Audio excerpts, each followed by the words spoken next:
Hello viewers, welcome to my channel IIT Olympiads and AP Physics with Ambarish. And today I have brought yet another video from JAAN Kalda's IPHO guides, mechanics, question number 3. So there's slight correction in the language of the question. The same question is also presented in Krutov, and there it is with correct language. So Kalda handout doesn't mention that the rods are weightless. So this is an important detail in the problem that should have been mentioned.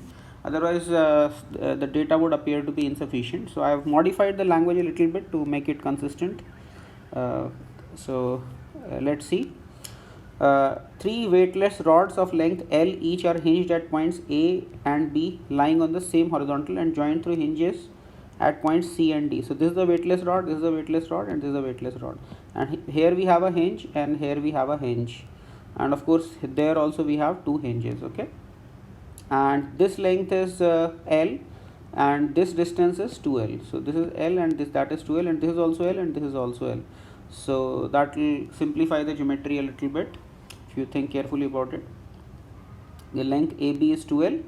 A load of mass small m is suspended at the hinge C. So here we have suspended a load of mass small m. Determine the minimum force F minimum applied to the hinge D, for which the middle rod remains horizontal. I'll just remove this question mark. By chance we've got this question mark. There should be no question mark here. Okay, so we have to find the minimum force that needs to be applied at this hinge F.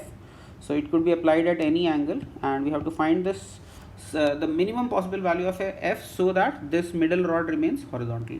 If you want, you can try this out, and then you can have a look at my solution. Okay, I'll get into the analysis of the problem right away. Okay, so what are the main concepts involved in solving this problem? So first I'll list them out.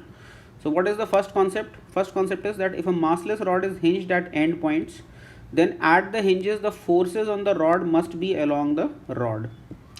So that is, we cannot have, if there is a massless rod, we cannot have forces acting like this and this. This is not possibility for a massless rod. Why? Because see, if it's a massless rod, then net force on this must be 0. So whatever force is acting on this should be same as the force acting on the other end, equal and opposite. Otherwise, acceleration of center of mass will be infinite if the forces are not 0. But then not only forces should be 0, a massless rod also has got 0 moment of inertia, and therefore there cannot be any torque about its midpoint. So if the forces are equal and opposite and acting like this, then they will form a couple, and then this will cause an infinite angular acceleration. Therefore, for a massless rod, if there are only two forces acting at the endpoints, they must be along the rod, because then only simultaneously torque and force can be ensured to be 0. Okay, so that's what I've written. So if a massless rod is hinged at the endpoints, then at the hinges the forces on the rod must be along the rod. Why? Number one, since it's a massless rod, the net force on it must be 0, otherwise its acceleration will be infinite, and therefore forces at end must be equal and opposite, or they should form a couple probably. But it can't even form a couple. Why? Because since its moment of inertia is 0, net torque on it must be 0. That leaves us with one and only one possibility, that is the tensions should be acting like this, or it could even be the compressive forces, but they have to be equal and opposite and along the rod. So this fact will simplify our problem a lot. Let's see how. Okay, so now let's say for equilibrium with this rod being horizontal, let's say the force that we need to apply on this hinge has two components. One is F, which is perpendicular to the rod BD, and let us say the other required component is F dash. Any force can be resolved into two components. Okay, so let F and F dash be the components of the required force on the pivot at D. And now since the entire structure is behaving like a rigid body, why? Because it's a case of statics, so I can as well consider the torques on the entire body and equate the torques to be 0.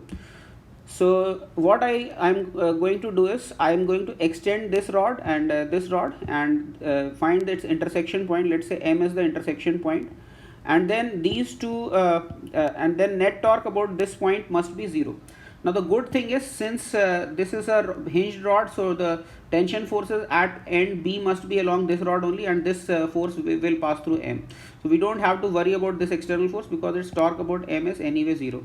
Similarly here also the tension will be along this rod, and its torque about M will be 0, and all other forces are internal. If you consider the four rods as the system, then the only external forces are this mg, this f dash, this f, and these forces, and you can see why M is a good choice. So we should always try to find out a point where the torques of maximum number of forces is 0, so that our calculations become easy, and especially the torques of unknown forces should become 0, so that we don't have to deal with too many unknowns.